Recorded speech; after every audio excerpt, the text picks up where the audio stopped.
Bienvenue sur votre émission À l'écoute du Seigneur, une émission au cours de laquelle nous écoutons la parole de Dieu. Prions le Seigneur. Éternel, notre Père et notre Dieu, nous voulons très sincèrement te dire merci. Nous voulons te bénir et te salmodier, toi le gardien de nos âmes. Éternel, notre Père et notre Dieu, nous prions que tu nous révèles ta pensée et que ces paroles ne tombent pas, Seigneur, dans les oreilles de sourds.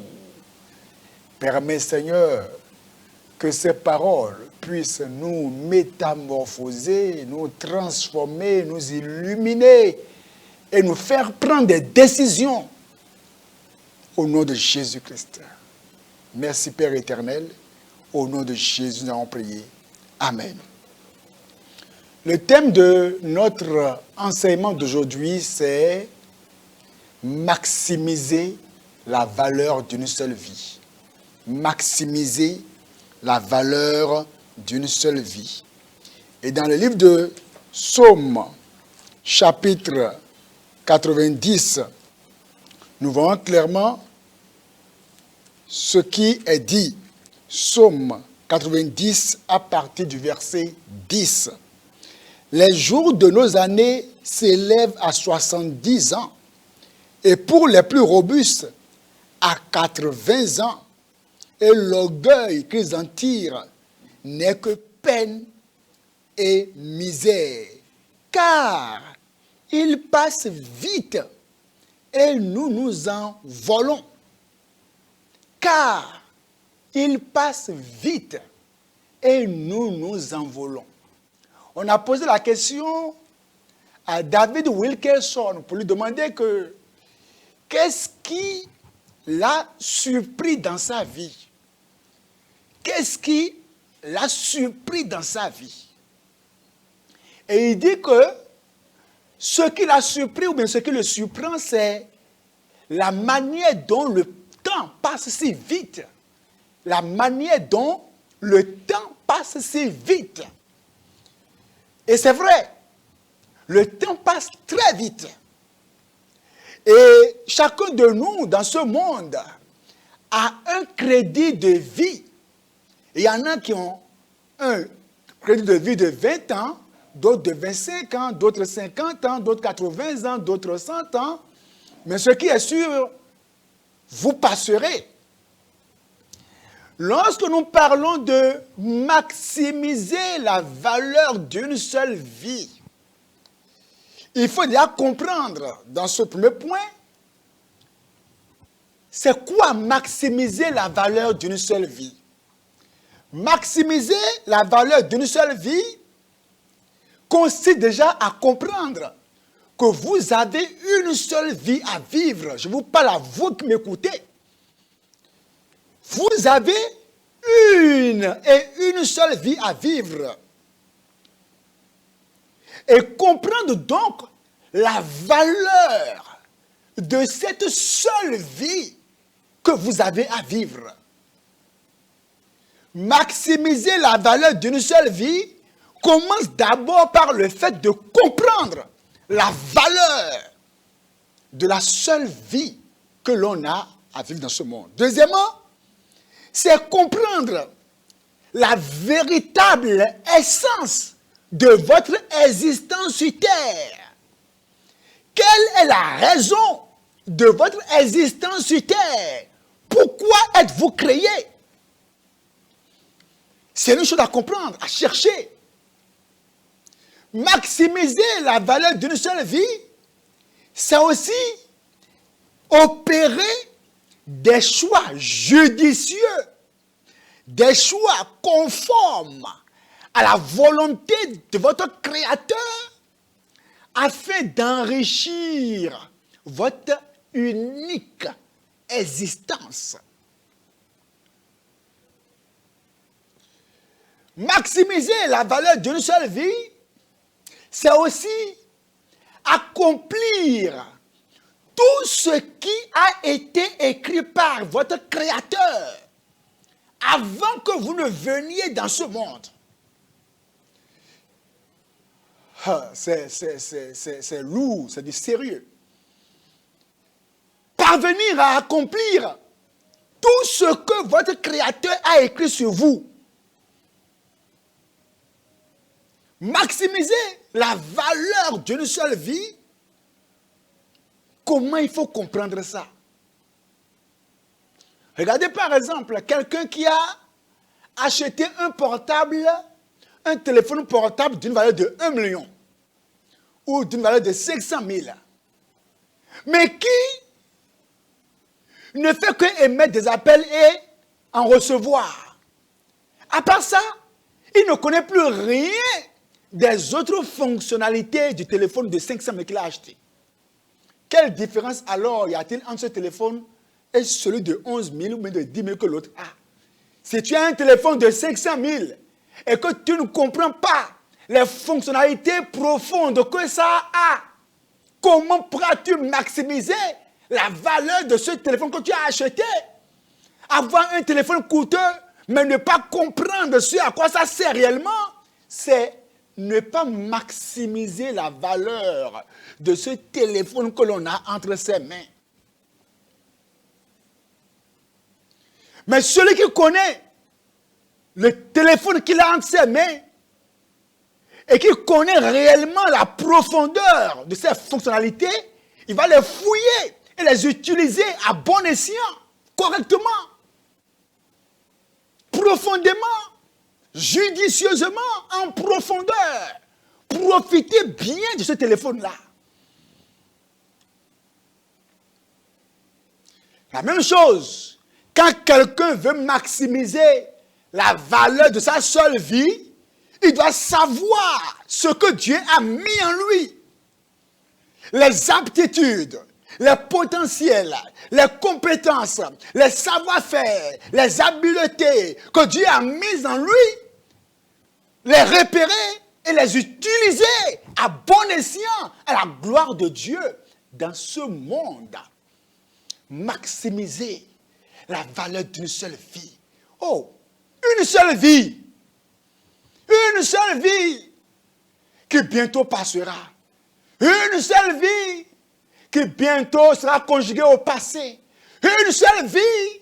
Mais que retiendra-t-on de cette seule vie que tu as eu à vivre dans ce monde? Que retiendra-t-on?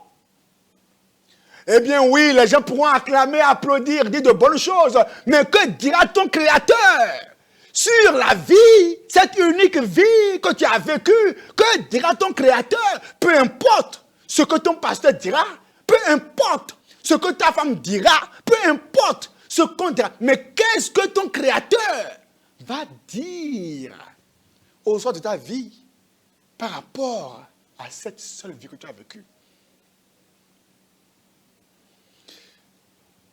Lorsque l'on veut maximiser la valeur de cette seule vie, on doit connaître les interdits, les limites. Pendant qu'on est dans ce monde, quelles sont les choses à faire et celles à ne pas faire? J'ai un téléphone de 500 000, oui c'est vrai, mais est-ce une raison pour le mettre dans l'eau? Non. De la même manière, Dieu a mis beaucoup de choses en toi, mais qu'est-ce que Dieu ne veut pas? Le téléphone coûte 500 000, c'est vrai, mais le téléphone, t'a-t-il dit qu'il est un téléphone imperméable à l'eau? Non. Qu'est-ce que ton Créateur ne veut pas? Qu'est-ce que ton Créateur refuse? Qu'est-ce que ton Créateur hait et qui n'a pas envie de voir dans ta vie? Maximiser la valeur d'une seule vie consistera donc à chercher à savoir qu'est-ce que mon Créateur veut et qu'est-ce qu'il ne veut pas. Alors, lorsque nous parlons de maximiser la valeur d'une seule vie, profiter à fond, utiliser à fond et de manière bénéfique, de manière à honorer son Créateur, de manière agréable à son Créateur, cette vie unique qu'on vit, ça passe d'abord par ce qu'on appelle la nouvelle naissance. Si dans ce monde, tu n'es pas né de nouveau, ou bien que tu confonds la nouvelle naissance avec les activités religieuses. Ou bien tu confonds cela avec ton titre, ta position. Oh, je prie beaucoup. Je suis né de nouveau alors. Je suis intercesseur. Je suis alors né de nouveau. Non. Jean 3, verset 3 nous dit quoi? Jean chapitre 3, verset 3 nous dit clairement que, on va le lire. Jésus lui répondit, en vérité, je te le dis, si un homme ne naît de nouveau, il ne peut voir le royaume de Dieu. La question est si simple. Est-ce que déjà, en passant par ce monde, avec la seule vie que tu as à vivre, es-tu sûr que tu es né de nouveau? Es-tu sûr que ton nom est inscrit dans le livre de vie?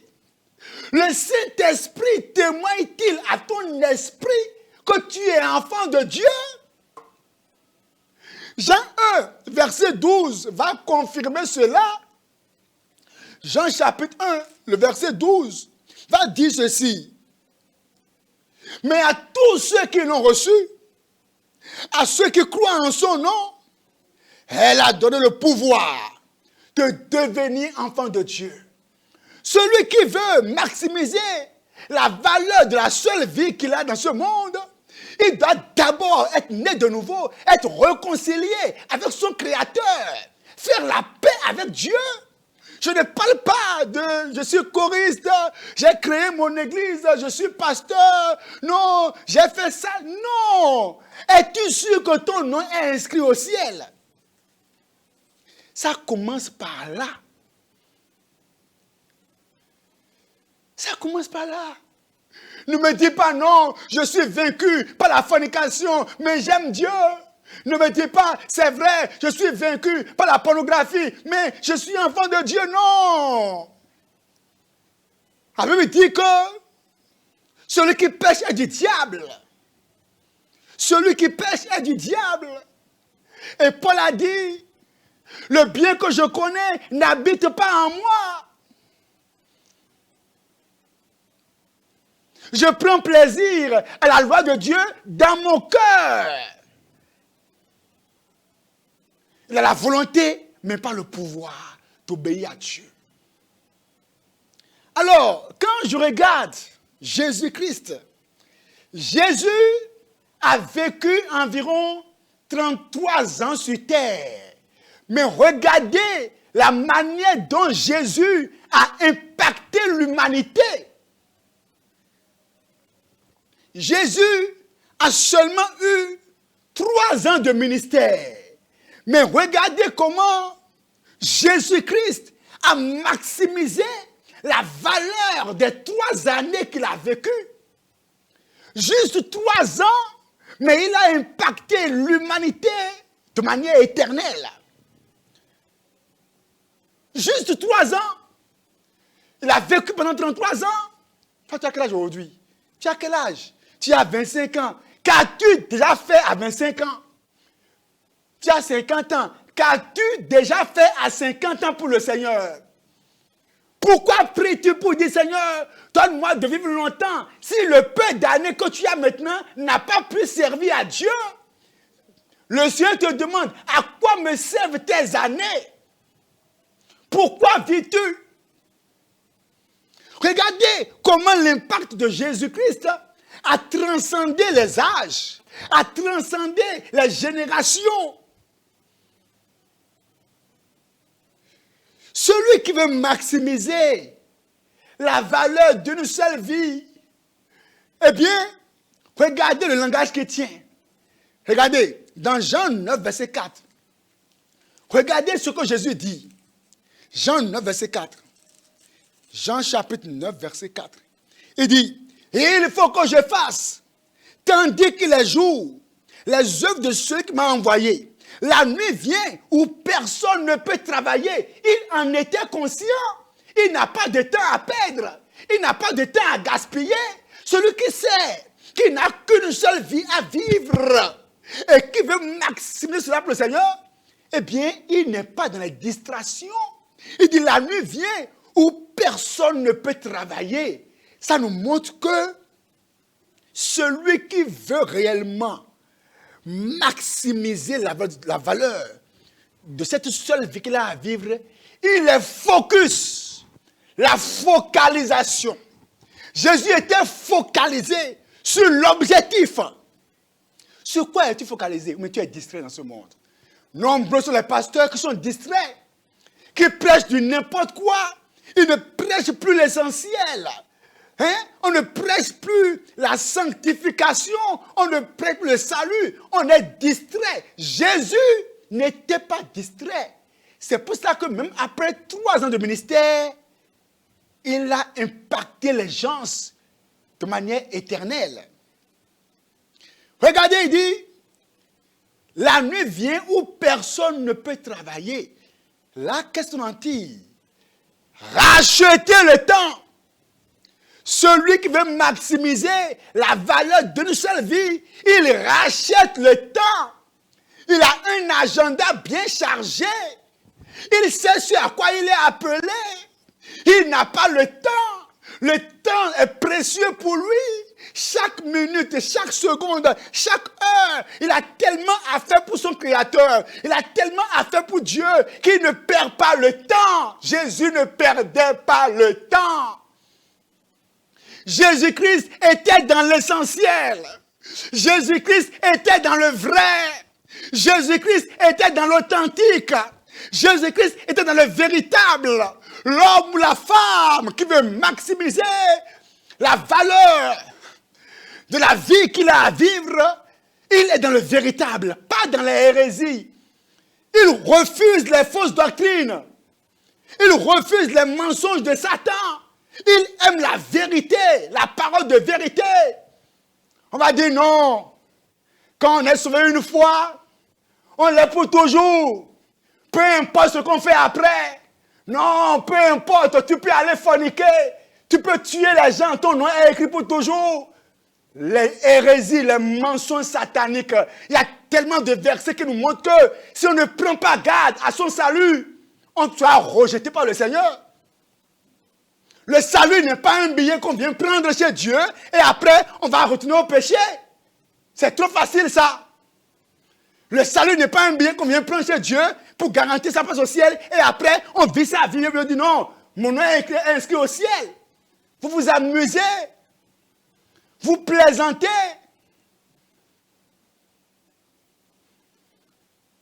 Et dans Hébreux chapitre 6, Hébreux 6 verset 4, il dit, car il est impossible que ceux qui ont été une fois éclairés, voilà, des gens ici qui ont été une fois éclairés, ça veut dire quoi? Ils ont été une fois sauvés.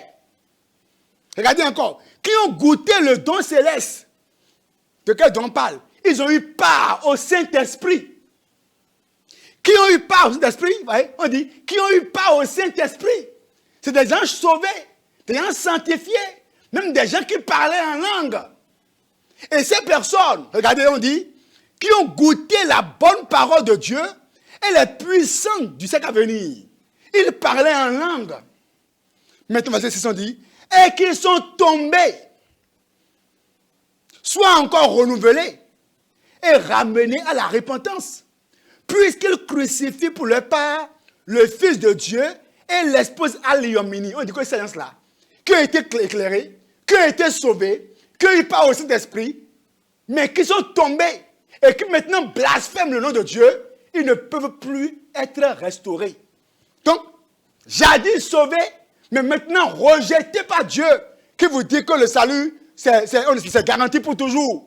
Peu importe la vie qu'on mène après, peu importe si un jour je me lève pour parler mal de Jésus, mal du Saint-Esprit, non, je suis toujours enfant de Dieu. Peu importe si un jour je me lève pour aller marier 3 femmes, 4 femmes, je suis enfant de Dieu. Celui qui sait qu'il a une seule vie à vivre, il rejette les hérésies. Il refuse de rester dans une assemblée où on prêche les hérésies. Les gens aujourd'hui sont éloquents, tellement éloquents, mais ils prêchent le mensonge avec l'éloquence. C'est ça le faux prophète. Le faux prophète est éloquent, il dit la vérité à 99% et il met 1% de mensonge. C'est ça le faux prophète. Et il va parler, on va l'applaudir. Racheter le temps. Il n'a pas le temps pour les feuilletons. Il a une vie à vivre, il a un but, il a un objectif. Pas le temps pour les feuilletons. Pas le temps pour les jeux. Il a à prier. Il a des hommes à visiter. Il a des choses à faire pour le Seigneur. Et dans Luc 19, verset 10. Luc 19, verset 10. Celui qui veut maximiser la valeur de sa vie sur terre. Luc 19, verset 10. Ça dit ceci. Car le Fils de l'homme est venu chercher et sauver ceux qui étaient perdus. Ça veut dire quoi? Il connaît sa mission sur terre. Il sait à quoi il est appelé. À quoi es-tu appelé? Non, tu dois savoir à quoi tu es appelé. De manière claire, tu es appelé à quoi? À quoi es-tu appelé? C'est en cela qu'on maximise la valeur de la vie qu'on a à vivre sur terre. On sait à quoi on est appelé. On connaît sa mission, oui. Quelle est ta mission spécifique? À quoi Dieu t'a-t-il appelé, toi qui m'écoutes? Pour que tu puisses courir après cela. Car tu auras un compte à rendre par rapport à ta mission spécifique. Une mission taillée sur mesure. C'est vrai, j'enseigne à l'église, je chante à l'église, mais après ça, à quoi es-tu appelé particulièrement?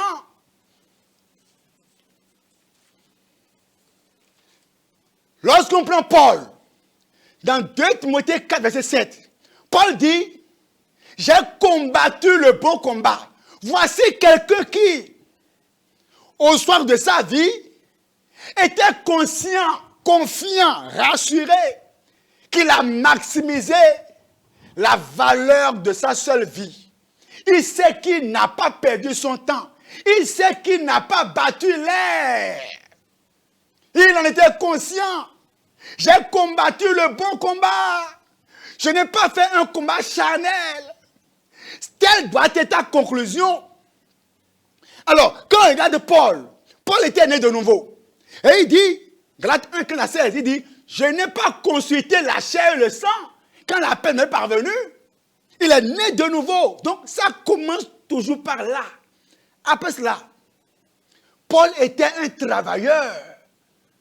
Un travailleur. Il était un faiseur de tentes. Et dans 2 Corinthiens 11, verset 9, vous allez voir, verset 9, il dit,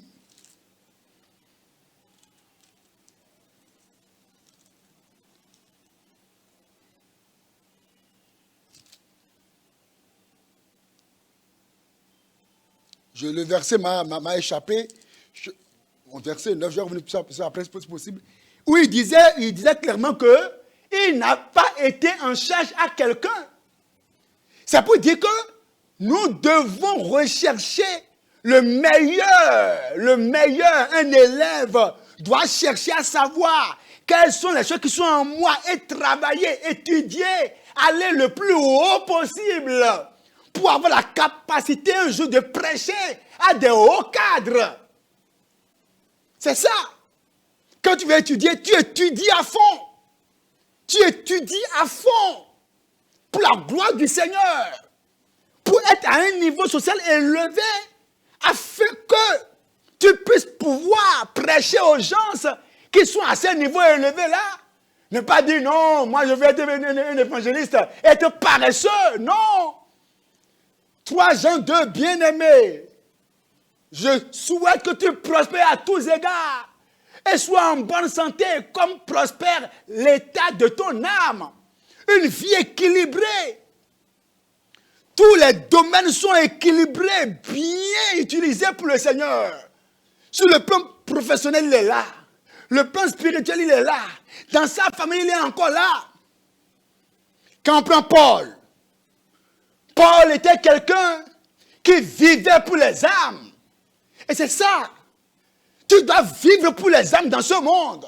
Lutter pour les âmes. Faire des prières qui ont une portée éternelle. Pas des prières charnelles. Oh Dieu, je vais voyager. Oh Dieu, l'argent. Non, c'est bon, c'est vrai, il faut le faire. Mais il faut axer ta prière sur des choses qui ont une portée éternelle. Maintenant, il faut aussi mettre ses talents au service de Dieu. Dans ce monde, tu mets ton intelligence au service de Dieu. L'intelligence, c'est un talent. Des gens l'utilisent pour draguer les filles, mais celui qui veut prendre sa vie pour le Seigneur, eh bien, son intelligence est au service de Dieu. Son éloquence est au service de Dieu. Il y en a, leur éloquence, c'est pour draguer. Son argent est au service de Dieu. Il a le talent d'écrire. Il écrit des traités pour le Seigneur, des livres pour le Seigneur. Tout ce qui est en lui est pour le Seigneur. Son temps, sa force, sa capacité, son énergie, sa beauté, son éloquence. Tout est consacré à Dieu et utilisé à fond pour Dieu. Et la personne aussi est une source d'encouragement. Pendant qu'il vit dans ce monde, il est une source d'encouragement pour les autres. Il transmet la vie aux gens. Il a un impact dans son foyer, un impact au boulot, un impact à la maison, partout où il passe.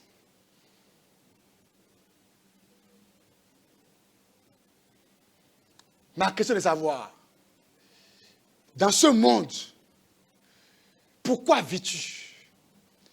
Est-ce que la vie que tu as, est-ce que cette vie réellement est entièrement au service de ton Créateur?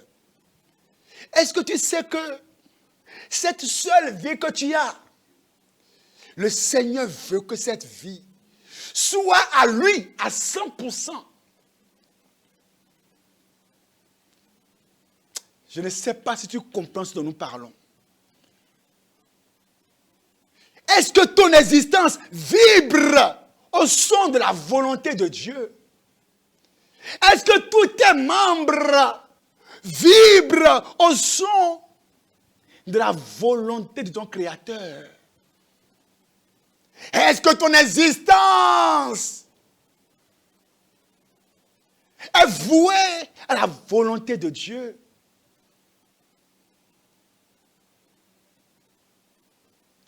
Ma question est claire. Maximisez la valeur d'une seule vie, car après cela, tu passeras et tu auras un compte à rendre à ton Créateur. Es-tu né de nouveau? Et après cela, qu'est-ce que tu es devenu entre les mains de Dieu?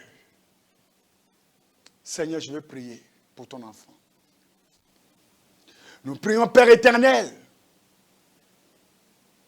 que tu nous aides en passant par ce monde à nous consacrer à toi. Que cette seule vie, Seigneur Dieu, puisse impacter les générations. Nous refusons de vivre comme battant l'air. Nous refusons de vivre, Seigneur, en plaisanter, en gens distraits, en gens qui s'amusent. Donne-nous, Père, de nous focaliser sur l'essentiel. Utilise-nous jusqu'à usure. Donne-nous d'être dans le vrai, dans l'authentique et dans le véritable, à lutter pour les âmes. Et qu'après, Seigneur, on puisse dire comme Paul, j'ai combattu le bon combat, j'ai achevé la course, et désormais la couronne de vie m'est réservée. Merci Père éternel, au nom de Jésus nous avons prié. Amen.